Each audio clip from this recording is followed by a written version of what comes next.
Hello and welcome along to the VMTV Rugby Pod. Great to be back again, Alan and Matt, with me as always, and great to have Ian Madigan today as well as a special guest. Ian, how are you getting on?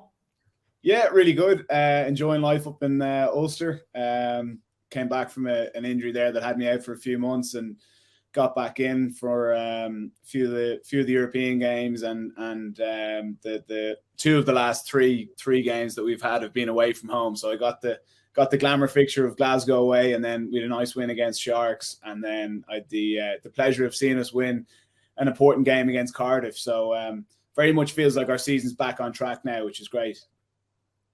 Yeah, great to have you, and great to have your insights for the next 40 minutes or so. Alan, first to you this weekend. All eyes ahead of Murrayfield on Sunday. It's going to be such a big game, isn't it? Yeah, it is. I think Scotland have improved a lot. I think they were pretty unlucky against France the last day. Everyone could see that. Their attack, their bit of zip, energy about their performances. They seem to be confident as well of what they're doing. So, yeah, it's going to be a very difficult game. Ireland have won the last 7 games they've played, one in six Six Nations games and one at the World Cup. Last time they lost was 2017. That was the famous day when the bus was pretty slow getting into the ground. I'm not sure if you were there that day, Mads, were you? But yeah, Joe made that infuriated Joe Schmidt at the time, and Ireland were really slow out of the blocks. I think Scotland got a couple of early tries, and Ireland responded, came back, but ultimately lost the game. So I just think that, yeah, look, Ireland have been the dominant side. If you're Scotland now, you're thinking now or never to beat them, and we need to do it. And they have a good side. I think their front five has improved a lot, particularly, you know, in the front row. I think having Schoeman there and Turner at hooker, I think they've made a big difference. Those two guys, the loose set and the hooker, they get their hands on the ball a lot around the field, and I think the centre partnership has been a big difference from as well. Tupeloto and Hugh Jones. So yeah, they've good players, and we'll ultimately and obviously probably talk about the out half and Finn Russell and what he can do, and you know how every opposition team will hope to put pressure on him. Ireland will hope to do that on Sunday, but it's a tricky one for Ireland. There's no doubt about it, and they'll certainly be looking forward to welcoming Ireland to Murrayfield on Sunday. Yeah, it is a tricky one, as you say, Matt. Obviously, the Ireland team announced tomorrow. So many talking points. You know, Furlong maybe coming back in, Gibson Park, Stuart McCluskey, sort of selections all over the park, which still need to be made. As a coach, what would you go with if everyone is fit and ready to go? What a lovely problem to have, isn't it? You're bringing back all of the names you just mentioned there, you know, are world-class players, and we haven't. You got to add in Sexton and Ringrose. You know, what do you do with Bundyaki? Does Henshaw come in and start?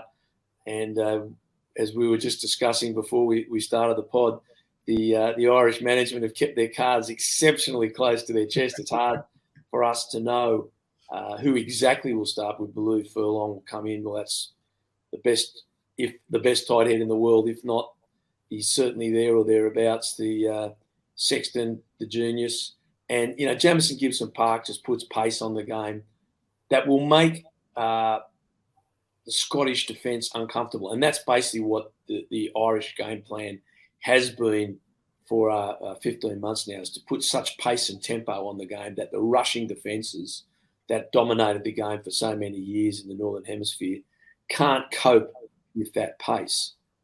And then what a beautiful dilemma to have the choice of Robbie Henshaw, Bundyaki, Gary Ringrose to be there. And, of course, Stuart McCluskey, who's proved himself so wonderfully in the last 6 months. So whoever they put out will be a handful. And the other part on this, Stu, is if we look back when these players weren't in, Ireland played with the same game plan. We've got to remember that phenomenal pass for Hugo Keenan's try when Finlay Bealham did the pass on the inside that's usually done by Furlong. So it doesn't matter who's got the number on their back. They'll be playing a similar way. But to have this great number of world-class players returning, I think is phenomenal for Ireland. I totally agree with Alan. This is a much improved Scotland side. They're showing they've got consistency, which has been their devil for the last few years. They've won some great games and then played horribly the next. They've been pretty consistent. The first half against Wales at home at Murrayfield was not good, but their second half was great. But they'll have to be at their best to beat what is definitely a world-class Irish side. Yeah, there's a world-class team. And Ian, firstly, just to get an oversight of this team, you know, obviously we can talk about the results, but what's impressed you over the last couple of years about Ireland in general? I think from this competition, what's impressed me most is, you know, before the competition, you talk about missing, you know, Tig, you're missing Robbie. You'd be worried. And, you know, the backup tight head is always a huge issue because, you know, no scrum, no win, as we all know. And what's really impressed me is the guys that have come in have just been seamless. And that's a sign of a squad that knows the system really well. Another element that has really impressed me is, like, some of our kicking hasn't been amazing, but we scramble incredibly well as a team and we work hard for each other. And again, that shows me that it's a camp that's happy, that's competitive. And that's what you need. Like, going into a World Cup, you need, you know, at least 2 deep in every position, and you need training to be incredibly competitive. There's only a certain number of games, and you need the guys to be challenging each other nearly at a higher level than what they're playing at the weekend. And with the squad that they have at the moment, I believe that they're getting that. And they're coming to games at the weekend, and it's nearly kind of going, Jesus, this is nearly easier than what we had in training on Tuesday with what the perceived second team were throwing at us. And, you know, as Matt touched on there, you've got and Robbie competing in the center. Of those 4 guys going toe to toe in training is off the charts. And what they're going to come up against at the weekend, I know that the Scottish centres have been playing well, but it's not of the same quality of those 4 guys. Yeah, I was going to move to you and touch on Finn Russell, but I think it's fair enough to go back to Ian and stay with him.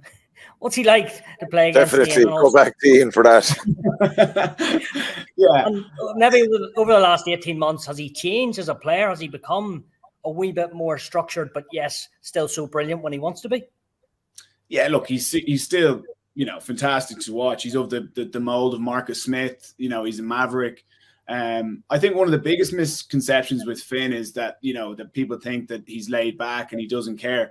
That's not true. This guy puts in a serious amount of, you know, video analyst work. He does a huge amount of work in the gym. And I know that we've had the pleasure of having Rory Sutherland over with us in Ulster over the last few months. And Rory kind of made it clear to me that, look, he kind of enjoys getting this persona of laid back and whatnot across. But there's no doubt that the work goes in during the week into being able to execute what he does at the weekend. When he throws this like double miss pass to the winger, it's because he spotted something on a Tuesday or a Wednesday when he's doing his video footage. So it's not like he's just pulling a rabbit out of a hat. There's thought process behind what he does. I think one of the challenges that Ireland are going to have this weekend is we obviously want to put them under pressure. And like all good 10s, you want to take their time away. But with the width that Scotland play with, you put too much pressure on at Finn and you create a dogleg in your defence, and then you give the likes of Hugh Jones, Van der Merwe space in the edges, Hogg. That's when Scotland can be really dangerous. So you don't want to fall into the trap of trying to shut down their main man in Finn Russell. And then Finn's sharp enough to know that we're going to come after him. And then he starts releasing the quality players around him. Alan, is that maybe the worrying sign? You know, Italy attacked Ireland across the pitch, and surely Scotland will look at that and take a few positives, say we can do exactly the same. Yeah, they will, I think. But you know, I think it was still a good result in Italy. The big issue around your whole defensive structure was probably Gary Ringrose and a specialist 13. If Gary isn't there, you know, Robbie Henshaw would probably be next.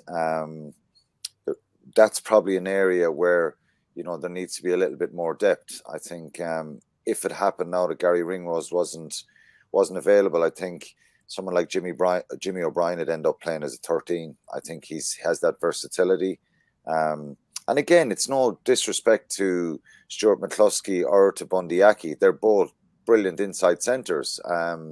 They probably don't have the evasion and the footwork to be that kind of play in that 13 position, which is a very difficult position to play in. So I think that was a problem, and what Ian is saying is correct, of course. And he's playing in the modern game, and the key and focus for any attack coach in a game like this, which we reckon will be tight, how you unlock defences. And I'd expect Ireland to try and come up with one or two of those strike moves, maybe see if they can conjure up something and get a try out of it. And on the other hand, Scotland have a lot of good footballers as well. It isn't just Finn Russell. Tupeloto and Hugh Jones have been outstanding for them. Van der Merwe coming in off his wing. So they have options. And Stuart Hogg, who we don't talk about as much, is very, very dangerous if you kick loosely to him as well. So I think when you're playing a game like this, you've got to get nearly most of the elements of your game right. You never get everything perfect. But Ireland certainly do have to be mindful of that wide game that Scotland can play, and even those balls in over the top, if somebody comes out of the line to, as Ian said, to take someone out. But you would hope that Ireland, the strength of what Ireland have done in the last couple of years, a couple of seasons with a lot of these positive results is controlling possession and tempo of games. They're the ones dictating the pace.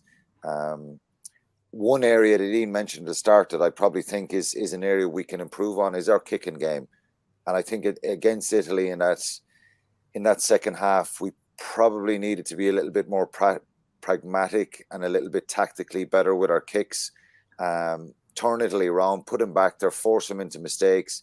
So I think it's a game that both sides are very attack-minded. But we might get the opposite. They might cancel each other out, and it might be small margins. You think back 2 years ago, Johnny Sexton kicks a penalty to win it from touchline. We're expecting it to be a very tight game again. But Scotland will look at Italy and they'll say, yes, if you can hold on to the ball for a long time, and it's a very obvious one to say, with Ireland away, even in New Zealand, the French game, the possession they have held on to the first half against Wales. If you take the ball off them and then you're really good at your breakdown and you attack and you don't make mistakes, well then, maybe you'll ask questions and it'll just come down to mismatches at times or somebody coming up with a good step and they get through. And I think Scotland will definitely try and do that. And that's the intrigue of this game. Matt, as Alan says, do you think it will be tight? It is two attacking teams, but do you think we could get the opposite and it'll be, one score game, or do you think Ireland could actually play ball and, they beat New Zealand away in a series, so why wouldn't they go and do it at Murrayfield and do it pretty comfortably? Or is that too much to ask? I think, Stu, again, it comes down to this fact that, there's nothing between the top 8 teams in the world. So Australia just beat Scotland at Murrayfield last November. Ireland, a penalty kick in the last seconds of the game to win. And then Ireland beat Australia at the Aviva in the last minute. Ross Byrne kicks a penalty goal. So there's not a lot between the top 8 teams, and everyone's beating each other. So there's no evidence out there to say this is going to be a one-sided game. And the other evidence that we have is that Scotland have definitely improved their consistency. They showed great character in Paris. They had a man down, 3 tries, led in 3 early tries, and then their comeback was quite inspirational. And they'll take great heart from that. And there's no doubt they've improved. Then if we just switch this on its head for a moment, the tackle count against France had to make 256, I think, but let's just round it up, 250 tackles. Ireland made about 160. So that tells you how much more possession Ireland had. Ronan O'Gara's theory to beat Leinster was the exact opposite. Hold the ball. Don't let Leinster have the ball. Now, that theory was used by Leinster. They imposed that theory back on France, right? Because it worked against Leinster. So they said, we'll use this against France. Whoever holds that possession and commands that possession, like Alan said, will win the game. Because both have quite potent attacks. Different attacks, but both still potent. One based on the brilliance and the vision of their outhalf, which is Finn Russell in Scotland, and the brilliant systemic attacking system that Ireland have. Just to address Alan's point again to finish off, I think Ireland will kick much more astutely than they did, and they didn't. And I think that was because Ross Byrne was in, and Ross wanted to show what he had. And I can't, and Ian will know this, I can't blame the young man. He's had so much frustration. Here's my chance. Here's my 70 minutes, 80 minutes. I'm going to show what I got. And I think if Ross had his time again, he might have kicked better. But I still think he'd play the same game because he wanted to show what he had, and I can't blame him.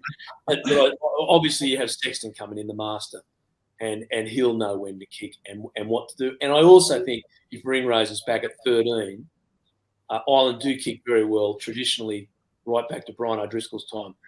That pass to a 13 who kicks down the channel exceptionally well. So there's a lot saying it's going to be exciting, but there's still a lot saying it's going to be close. Yeah, what I think is really interesting, Matt, on that one, and we saw it in the first game that England played, that they went with Marcus Smith and Farrell and Marchant, and it just didn't work. All brilliant players in their own right, but they didn't have that balance. And you look at Marcus Smith, and why is he so good when he plays for Harlequins? Because he's got Esterhazy there, who's a massive ball carrying 12. We saw against Italy at the weekend, while Bundy and Stew are both brilliant players, it doesn't necessarily mean that they're a great combination. Yeah. Why were Drico and Doris so good for so many years? Because they worked. Doris did the hard yards, gave Brian the true one-on-ones. They worked really well together. And my concern going into this weekend is if Gary isn't fit, right, and then I think Scotland have a lovely balance with Tuipulotu and Hugh Jones. Tuipulotu is a really physical guy. He'll do the hard yards. Hugh Jones has got the speed. He'll challenge you on the edge. Do we go with Robbie at 13 and then Bundy or Stew at 12? And Robbie's coming in having not played a whole lot of rugby. That would be an area of concern that I would have if Gary doesn't come out. And you also, as you touched on there, Gary does kick the ball well in the 13 channel. Something that the other three guys don't do as consistently well as he does. Yeah. Ian, pretty much what you're saying is Ringrose is unbelievable and he's so key to this team, to say the obvious. No, he is, absolutely. And he's for me, he's the best centre in the world at the moment, both sides of the ball. One area that I feel like he's really pushed on this year is his aggressiveness in defence, his ability to read and then jump out and make big plays. And, while you can look at that and go, oh, that was a great tackle, that can have a massive effect on the whole team. And Quinny, you'll know this. Like when you're playing in a match and someone puts in a big hit, it can literally transform everyone. It can energize the squad. It can bring everyone's belief up. And that's something that I've been really impressed with. And then I suppose the other side of it is he's just found a way to get his hands on the ball. He's gone hunting for much more. And that was, a strength that Drico and Doris had for years. If they went through a period of 10, 15 minutes where the ball wasn't coming their way for whatever reason, they'd go hunting for it and they'd get their hands on it. And you're seeing that he's getting way more touches on the ball. And generally something will happen when he gets those chances. Last couple on this game, Alan. The Scotland pack, they've been getting a lot of praise. Fully deserved. Do you think they have sort of got more hungrier and sort of more ferocious this season? Yeah, they have. They've. I think they're more confrontational. They're better technically at what they're doing. Not from a scrummaging and line-out perspective, but just general play around the field. I think any team that has success in a game now has to be really accurate at the breakdown. And usually, a lot of the disappointments after matches is if you lose a game is maybe accuracy to break down, a couple of vital turnovers going against you at certain areas. So I think they've improved a lot, yeah, definitely, and they're cohesive and there's a bit of a presence about them.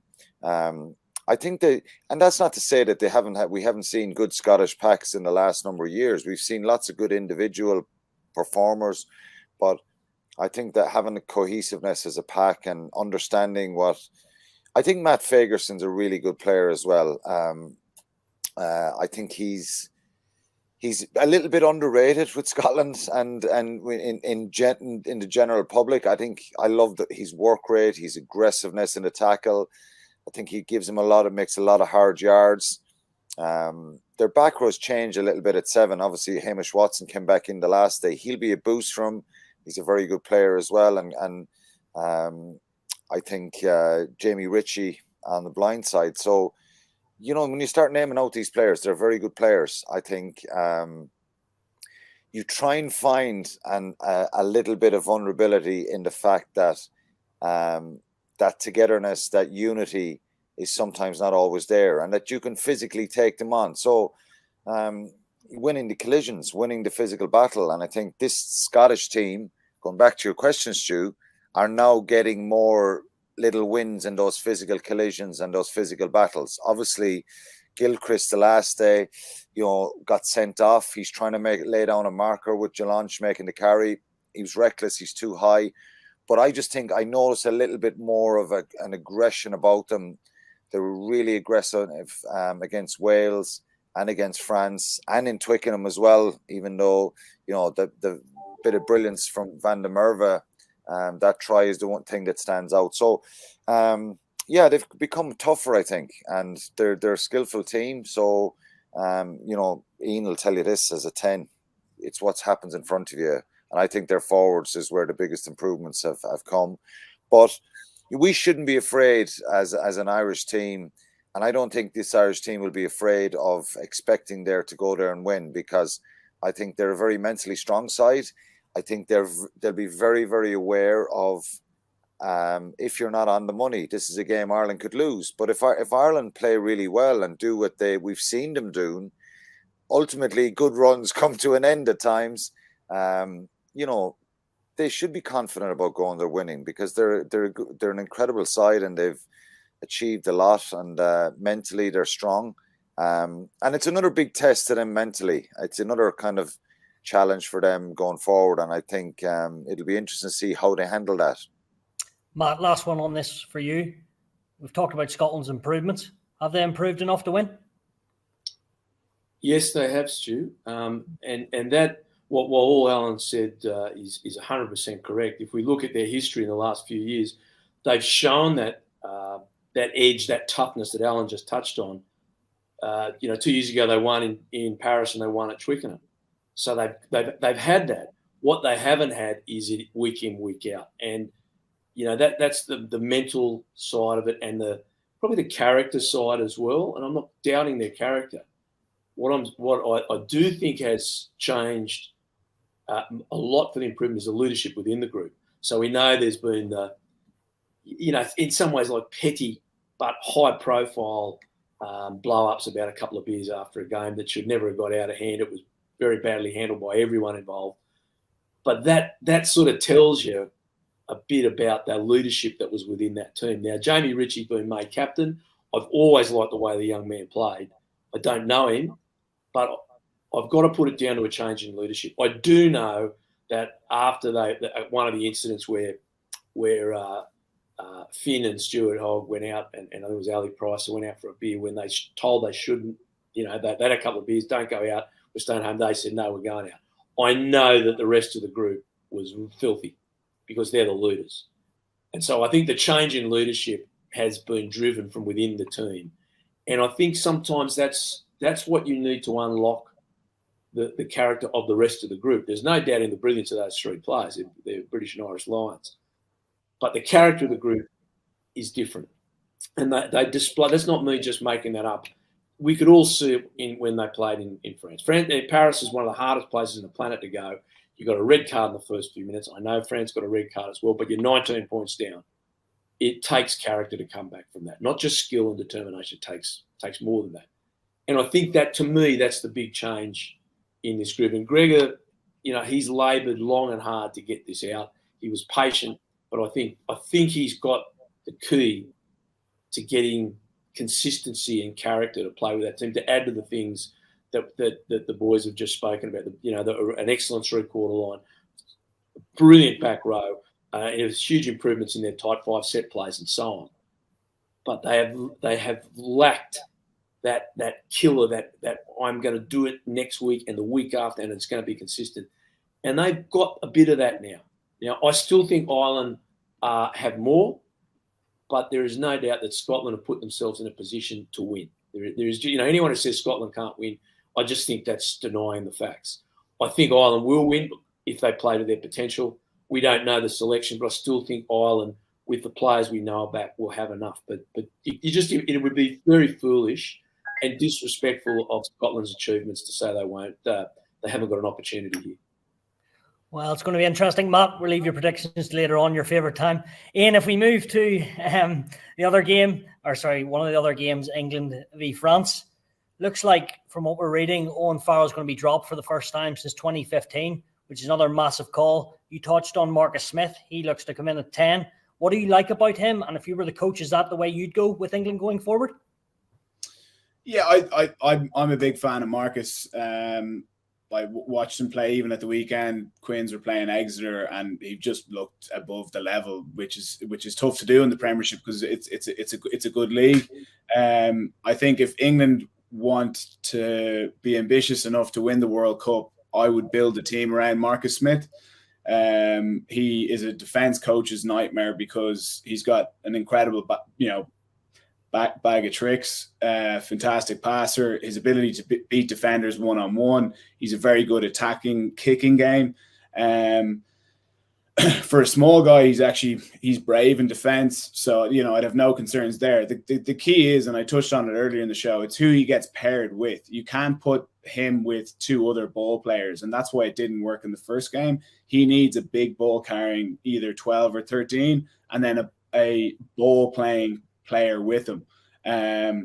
But yeah, look, Owen Farrell hasn't had his best competition. His kicking is usually metronomic. That's let him down. And that does come into it. Like goal kicking at international standard, at international level is crucial. And Marcus Smith's stats have been probably 20% better than him. So that alone would be enough to get him in ahead of him. But there's no getting away from it. It's a huge call. You're dropping your captain mid competition.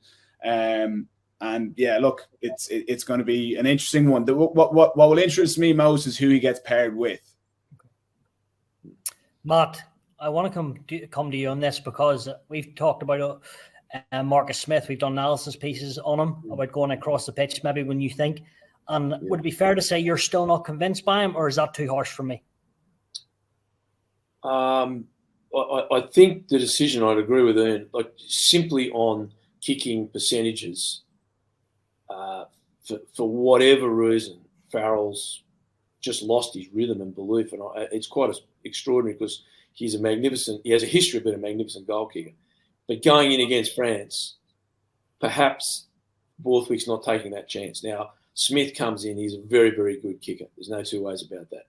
My problem with Marcus is he doesn't take that form from Quins into international rugby. And I certainly agree with Ian that he needs a really powerful ball-running 12. But then what Marcus does so brilliantly at Quins is takes the ball to the line. He's brave, he goes deep, he's got incredible footwork, and his passing game at the line is fantastic. Brilliant to watch, create space, and they score tries. He's just playing so deep in a white jersey. If he plays deep again, England will lose.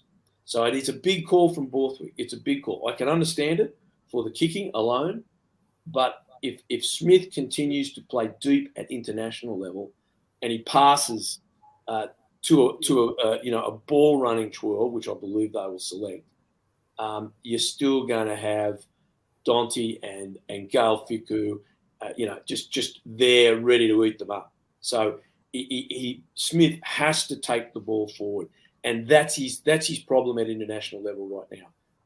Look, to answer your question, I don't write him off in any way because his skill level is too good, but it is taking him a long, long time, longer than I thought, to adjust to the international game, and this is a big week for him because he's playing, one of the great teams and one of the great backlines in world rugby at the moment.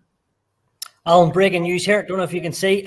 Ollie Lawrence is at 12, Slade's at 13. And also, Alan, I want to get your take on France. They haven't won at Twickenham in the Six Nations since 2005. It's hard to believe that.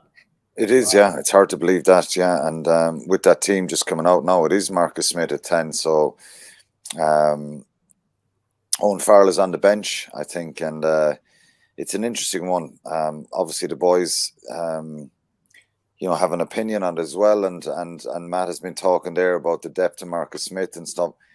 I just think the chopping and changing and the uncertainty, does Owen Farrell come back in now? Is this the chance now? Is Steve Borthwick going to stick with Marcus Smith now for the World Cup? I know there's not a long time to go, and he's a very, very talented player. And I've been surprised by the kicking from Owen Farrell. I still think he's a brilliant player. I still think he offers a lot. He just doesn't seem to be striking the ball well, and it's a vital part of international rugby, of any rugby, particularly in tight games. So it's Ollie Lawrence is not your Esther Hazen, is it? And with Quins that he has, but he's still a powerful 12 who gives him a bit of go forward, and Slade has a lot of experience, so they'll be crucial in helping Marcus Smith. Fabien Galtier's France will certainly try and run at that channel, and does it weaken him defensively a little bit? Farrell is such a good defender, and France are, with Dante coming back into the side, I think there's absolutely no doubt that France will want to get him into the game early, and he'll try and get in that 12 channel of Marcus Smith. But France have their record in Twickenham has been really poor.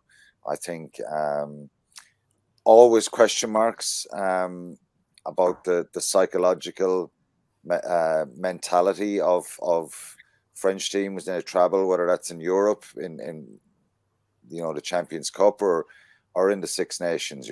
There's a little bit more vulnerability about France or French teams when they travel.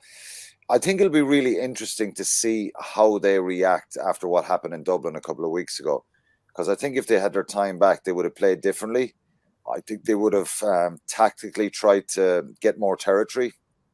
They got drawn into a bit of a kamikaze first half in that game in Dublin. It was incredible to watch. But it wasn't the France that we've seen smother and out-muscle teams in the last 12 months. And last year, Six Nations, they did that brilliantly, and they did it in November again. So I just think France are probably learning how to deal with this elevation of being favourites for Six Nations, being favourites probably for the World Cup. I think they'll get better, and I think they'll go to Twickenham maybe with a few tweaks in their game plan, particularly at the start of the game. But they're a brilliant side. They're absolutely incredibly powerful. I think they missed Cameron Walkie in the second row. I think he was absolutely outstanding for him. Great line-out operator, for sure. Flamont is a good player, but he's not the same player. I think Walkie is a brilliant player. Jalanche is a loss to him. I know Cross comes in there, and he's a very good player. I think Francois Cross, and I'm probably not pronouncing that right. Matt will probably get me. Is it Francois Croix? You're giving it a good go anyway. Francois Croix. He's a good player, very good player as well. But Jalanche is a loss. But if you look across this French team, they've Mo Vaca back in the bench. That's an incredible impact off the bench from him. He's a great player. So every team will have a couple of injuries, but I think that we'll see a reaction from France here at the weekend. The really intriguing part of this game for me is I think England, even though they have been fairly bland in their approach, they're still going to be they're still going to be a handful for anyone to beat them, because physically they're still quite a powerful side. Ian, just a final one on the 10 jersey with Smith in there. Surely, to say the obvious, in your career, whenever you're starting a run of games, it's probably the most confident you'll feel and probably play the best. Would you nearly think Steve Borthwick would put the arm around him and say, you are the man to lead us to the World Cup? Or is he not ready to say that to him? And also, going forward, to get this attacking England backline going, surely you need to run a 5-6 games, or do you not get that anymore? Well, I think the game against Exeter at the weekend was really important for him, and he looked like a guy to me who was full of confidence. He didn't look like someone who'd been affected from the first couple of rounds of the Six Nations. I think another really important point is this is Borthwick's first campaign. So he's had 3 games, but he's also had a training week before the last round, and now he's had another extra training week before this round. So, in my view, those training weeks in his system is crucial. The way Leicester won the Premiership was by kicking the ball a huge amount, playing the ball in the right areas. Is that Marcus Smith's natural game? No. But is he going to do his very best to please Borthwick and show him, look, I can do the kicking game, but I can also get the balance right, and I'll know when to pull the trigger when we're on to go, when I'm on to go myself, when I'm on to release other players. So while it wasn't there in the first game, we're now much further down the track. And there's no doubt that Borthwick's not going to say, look, you're my man now. But he's going to try and say, look, you've been training well. You're learning the system. This is what I want you to do in certain situations. But at the same time, you're Marcus Smith. Trust your instincts. Your instincts are good. Play your game.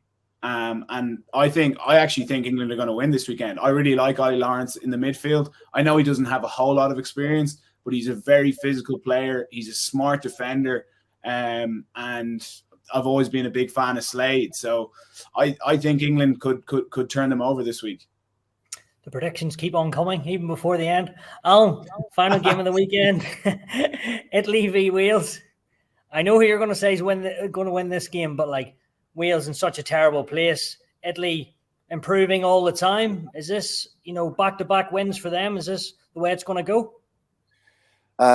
It's going to be a really difficult game, and I think I was reading some press and some kind of questionnaires online about how will Wales do on Sunday or on Saturday in Rome. It's going to be a very difficult game for them.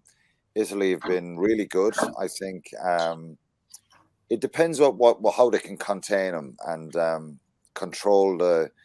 If Wales decide to go to Rome, play two phases and kick the ball up in the air, well, there's only going to be one winner, and that's Italy. They've got to be so much better in their attack. Warren Gatland has made another 6 changes again. I don't know. Is it just rolling the dice with different guys and just seeing what they can do? And even though he says he's deeply hurt and upset by the losses, I'm not sure. Where Wales are at the moment. What the evidence we've seen has been really, really poor. I think they had obviously that 20-minute period in that Ireland game where they looked so much more energetic. They seemed to be stringing passes together, getting over the gain line, attacking Ireland. Ireland were hanging on for parts of that game, but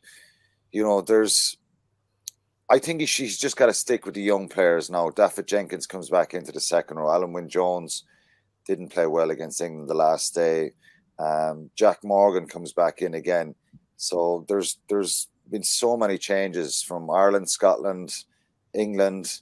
I think he's got to try and get some continuity with younger players and just work with them. If the results are not going to happen, Liam Williams comes back in at fullback. Why wasn't Liam Williams playing against England? I know Lee Halfpenny is out, but I just can't understand why Lewis Rees-Zammit is on the bench. I don't care what team you are in the world. I'm having him in my team, whether it's left wing, right wing, fullback, outside centre. I don't care. I think he's the one player that can just do something magical. But it's again, on paper, it looks like a decent team, and I've probably said that a few times in the last. Watching Wales since the start of the competition, and the players have let Warren Gatland down here. I do give that there's mitigation around their attack because, number one, it doesn't help when maybe your hand has been forced to make all these changes because guys are not performing. But also, Alex King, the attack coach, had very little time with them, and that's dangerous for Wales at the moment. Given that we're 6 months out from a World Cup, so Italy they've looked the opposite. They've looked like that they're really cohesive. Their attack is full of variation and confidence. And I think it's stating the obvious here. I'm sure the boys will agree with me, but Italy will think this is the one. This is the one we're going to win in this Six Nations. We have to believe we're going to win this one. So if Wales go there and kind of stop making mistakes and actually attack and string some passes together and get to multi-phase, of course they can win the game, and you'd expect Wales to be able to do that. But I think they're in such a precarious position now, Wales, that they'll be really, really nervous about this. If they use that energy in the right way, it may get a result from. But you'd have to fancy Italy. Matt, all these changes can't help. No Alan Wynne-Jones in a squad, no Dan Biggar. I know we're talking about bringing the youth. Is that what he has to just stick with, as Alan said? And as a coach, if you're making all these changes every week, are you really that confident going into the weekend, or how does it work in a coach's head? It doesn't matter about the coach's head; it's the boys' head, isn't it? The players' head. And changes now. To be fair to Gatland, he said he was going to change things up, and he said his older players aren't going to play every game. I think he's trying to prolong them. They have got some good guys, good young guys coming through, and they have been selected and have been given an opportunity. They haven't done much with that opportunity, it has to be said. Now, Alan, if we come back to your question, Stu, I think this is an extraordinary game in the history of the Six Nations. When's the last time Italy were favourites for a game? I don't know if they've ever been favourites for a game. I think they're favourites to win this game. Yet, all the pressure sits on the shoulders of the Welsh because they know they're in a disastrous position. They've played appallingly. They know Welsh rugby is in, well, it's a cliche, but it's turmoil. It's they don't know where their future is. All these factors are at play in this game. And then you make another 6 changes. And as Alan alluded to, the problem I have with looking at Wales, I can't tell you the framework, the structure that they're playing in attack. I can look at Italy and I can see a definite change to a framework and a structure, and the Italian players, to their credit, are using it and they're playing it very, very well. And that's one of the main reasons, not the only reason, but one of the main reasons we're seeing such a resurgence in the performance of the national team. I can't say the same for Wales. Now, if I'm taking what Alan says is true, King has had very little time with the team. Hopefully we'll see something.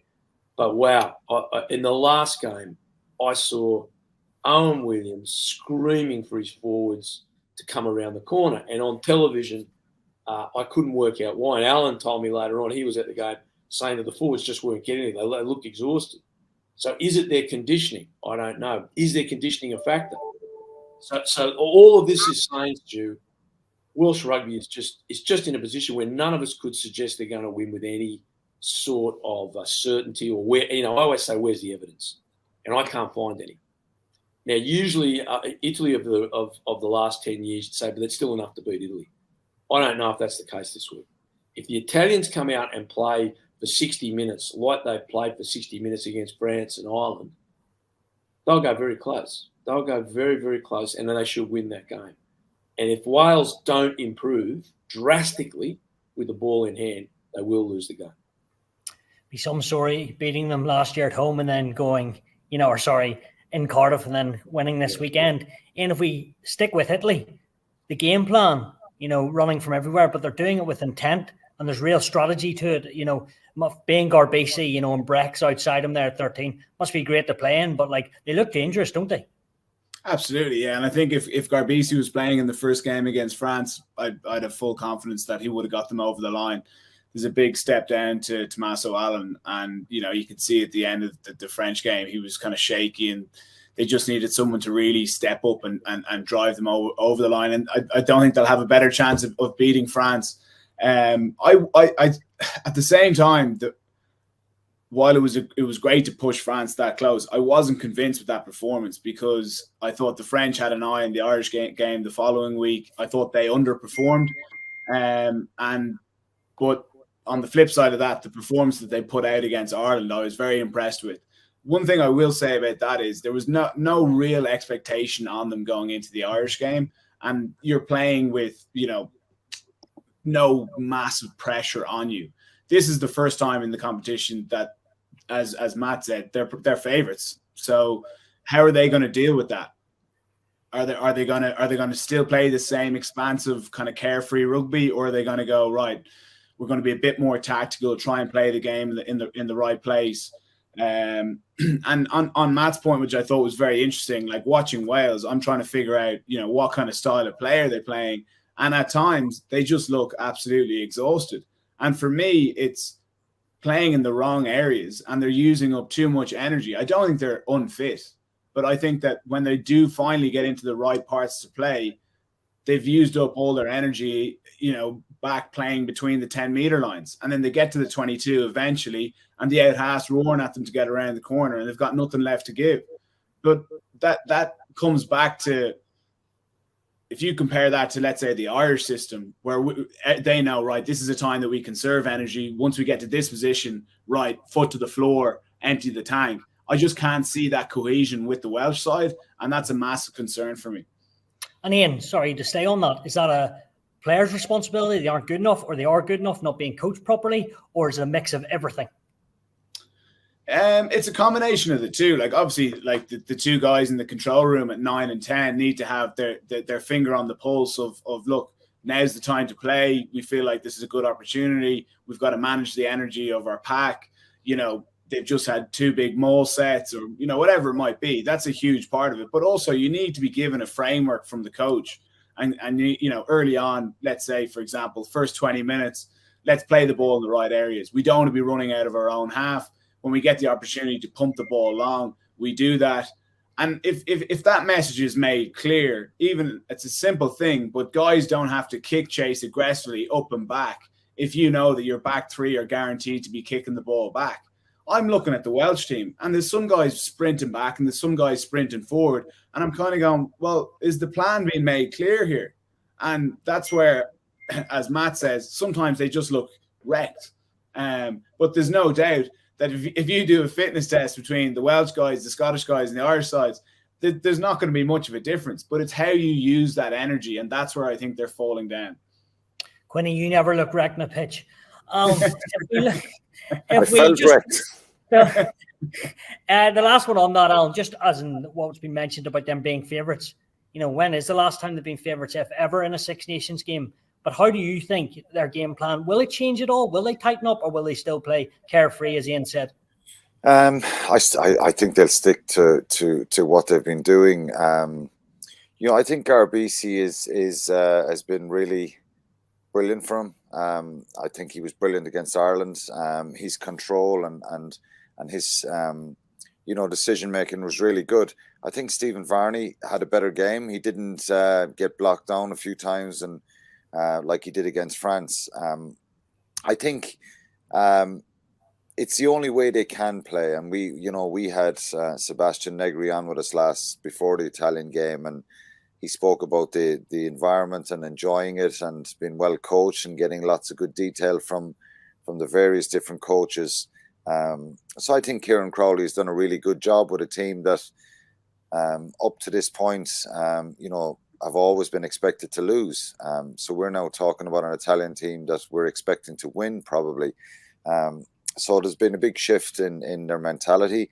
I think, their kicking game is still very important. You can't just start throwing the ball around from your own 22 and expect to make line breaks and stuff like that. And it's very taxing if you're doing that against a defense and you're not really going anywhere. You've got to kick sometimes. So, but I just think it's not that their attack is any more extended or longer than other teams. It's just that their execution and they're maximizing, the talent that they have and the players who can do something.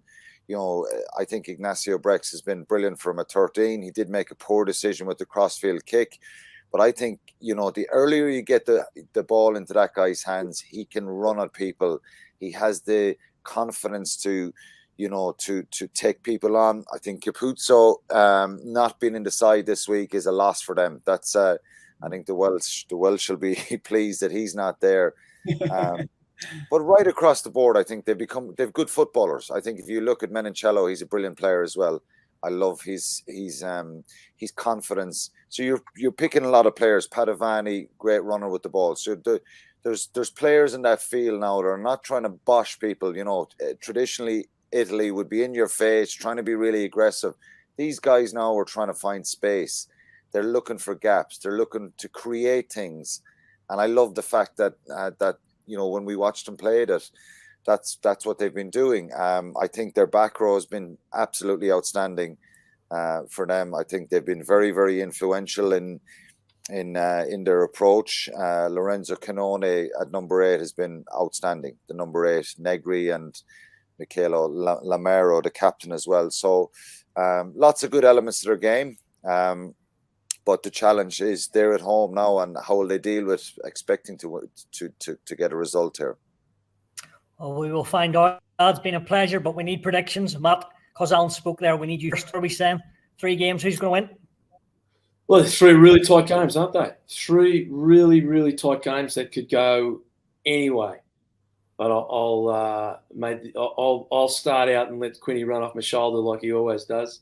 Mate, Ireland will win in Murrayfield, Italy to win at home, and France to win for the first time since 2005 at Twickenham.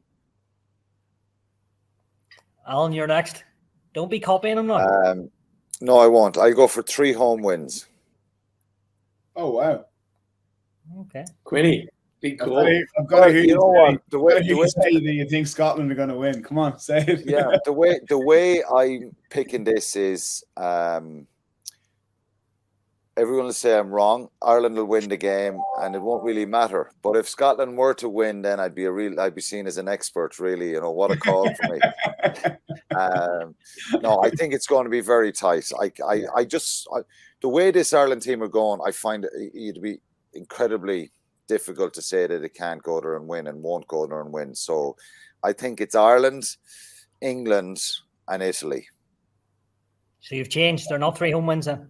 No, I was just drawing you in there and see what your reaction was. I certainly take a draw in. I'm going Ireland, England. I think England will possibly beat France because I think they might just improve a little bit more. I think they might physically match France, and Italy to beat Wales. Nice. And Ian? I think Wales are going to beat Italy. I just think they're going to find enough. I don't think Italy are going to deal with the pressure of being favourites. I'd agree with Quinny. I like how England have set up there with Smith, Lawrence, Slade. So I'm backing them to beat France. And then I'm going to say the Irish game is going to be a draw. I'm going to sit right on the fence. And if it comes off, I'll be the true expert. Doesn't work like that, mate. Doesn't work. You get a few splinters there. It's been an absolute pleasure, Ian. Great to have you on, your insight. Don't forget to join us and tune in on Saturday as Italy take on Wales on Virgin Media, and also England play France. Thanks for joining us, man. Thanks. Cheers.